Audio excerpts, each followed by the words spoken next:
Hey everyone, it's Tanya from Tanya Kraus Horsemanship here. And I thought I'd do this little bit of an impromptu video. You can probably tell because I'm not dressed for it, and it's handheld, so I know it's a little bit rocky, so I'll try and keep that as calm as possible. But what I thought I'd share with you today is what I do personally to help calm a horse down or get a horse accustomed to a new area when I've first arrived. So today I've got a fairly unique experience, not for me personally, but for Boogie, my little horse who's with me here. That is her right there.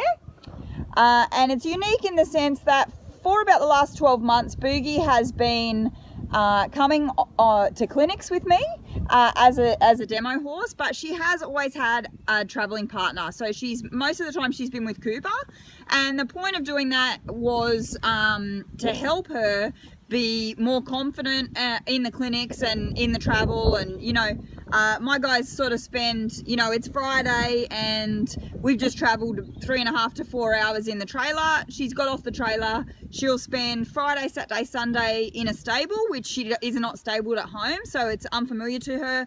I don't bring water with me, so she'll have to drink unfamiliar water. And this weekend she won't have any paddock mates with her. So for the last 12 months she's been learning how to be on the road and that it's okay. Cooper's a great traveller. He eats, he drinks, he's quiet in the box, he doesn't call out, all that sort of stuff. So the purpose of bringing Cooper along with her was so he could be sort of an uncle for her, and so he could also show her that it's nice and calm and it's all fine, and everything gets done as we need it to get done. So here we are, we've just arrived. I've literally been here for probably not even 10 minutes. I've pulled up, I've taken her off the trailer.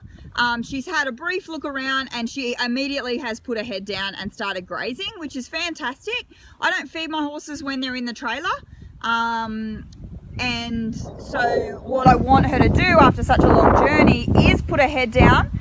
One, because it helps for the mucus to drain and all the stuff that starts to collect. We've got a tack box in the trailer that keeps her head up. So it helps her to sort of put that head down and start draining all that stuff out that's started to collect. What it also does is it helps her put her head down and put herself into a calm space. So you would be familiar with horses that get off the trailer and put their head straight up in the air and start looking around and things like that. That's the sign of a horse that's not so calm. So I think it's fantastic that she's happy to put her head down. And the third thing is it gets grass into her. Obviously she hasn't eaten for about 4 hours while we've been traveling. So really good start to her on her own journey.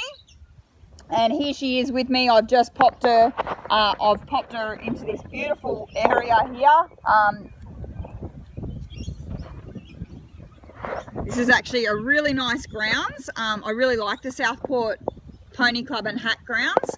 They've got nice undercover yards, they've got stables, they've got a nice beautiful indoor arena, and they've got a really nice outdoor working space as well. And they do have, cross-country jumps and things like that set up around. So what we've done is I've let her graze for 2 or 3 minutes, and here she is grazing. And those of you who have been to clinics with me before would remember me saying, never let your horses graze online. And then immediately following that statement, I always say never. So my primary reason for my horses not grazing while they're online is because normally when they're online, they're being worked or trained, or I'm doing something with them. I'm picking up their feed, or I'm brushing them, or I'm washing them, or something like that. So in my opinion, I prefer to have my horses focused on me 100%. I don't want them grazing. The second reason I don't want them grazing is because typically when they graze online, what happens is they run out of the grass in the patch that they're in, and then they go ahead and start pulling you around, and you start moving around with them. Hence, you're moving your feet, they're moving your feet by dragging you around, and they're making the decision about where you're going and all that sort of stuff. So they're my two primary reasons for not letting the horses graze online. The exception to the rule is this. She's gotten off the float. I want her to put her head down. There's a beautiful blow there that's telling me that she's getting nice and relaxed here. I want her to put that head down for the reasons I just mentioned before in the video. So that's the exception to the rule of not grazing on line. I am being hyper vigilant though about her not moving my feet. I'm like a post that she's tied to, so she's allowed to graze off behind me or to the side of me. I'm not letting her cross in front of me, and I'm not moving my feet. I'm not going with her. So once we've had this nice little graze, the second thing I'm going to do is start walking her around the area. So I'm just going to pick her up.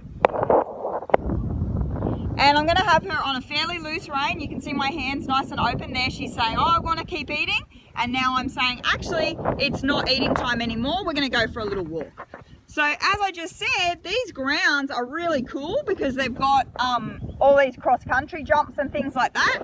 So not only do I get to walk her around a area that's just plain old flat, she gets to go up. I don't know if you can see this up bit.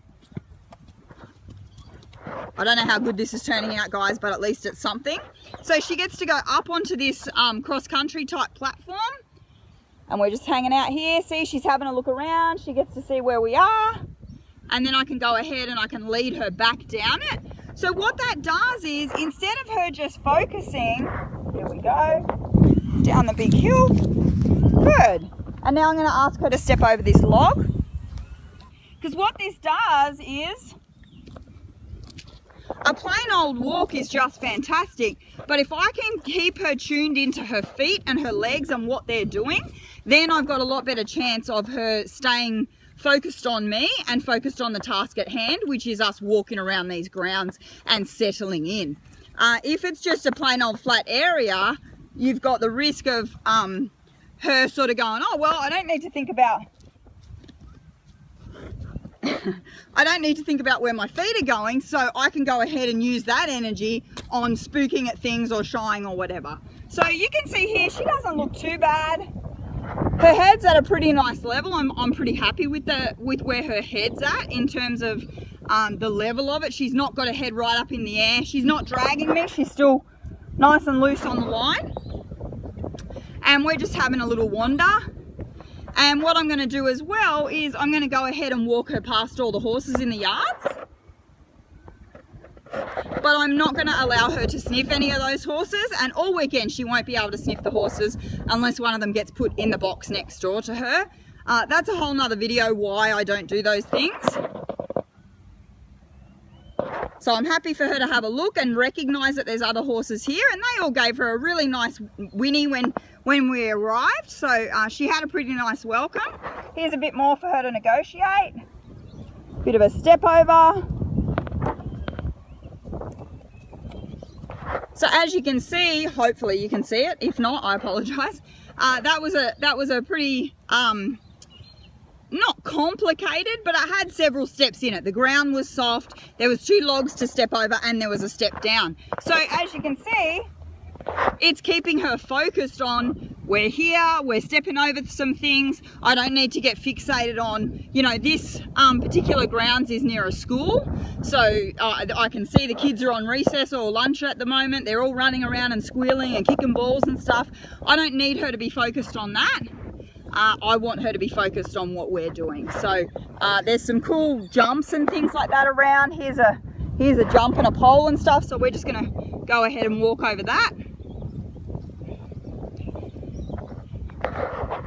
There we go. That's pretty nice. And so, as I said, the object of this is just to get her moving. She's just spent 4 hours in the float. 3.5, 4 hours in the float. So I want her to get that circulation happening. I want those feet moving, but it's also to give her a nice walk around the grounds, a nice look about, if you like, before we start our clinic over the weekend. And it also keeps her mind active instead of me just putting her straight in a box or tying her to the float and her sort of going, what's over there? What's over there? What's over there? As it happens, we're walking along. I probably shouldn't do that. That goes pretty bad on video. Sorry if that mucked everybody up. So what we're doing now is we're walking along, and she gets to have a look, and then she gets to negotiate something with her feet. And then we have a look, and then she gets to negotiate something with her feet. As you can see, I'm not lunging her. I'm not trotting her. I'm not asking any major great things of her, particularly no major skill or anything like that required. But it's just a case of putting those little things in front of her feet. So she's walking along and she goes, oh, I need to think about that. I need to step over that. And that keeps her in, what do we call it? Thinking brain. Thinking brain, thinking brain, thinking brain. And that's what goes a long way to helping my horses settle in at a new grounds.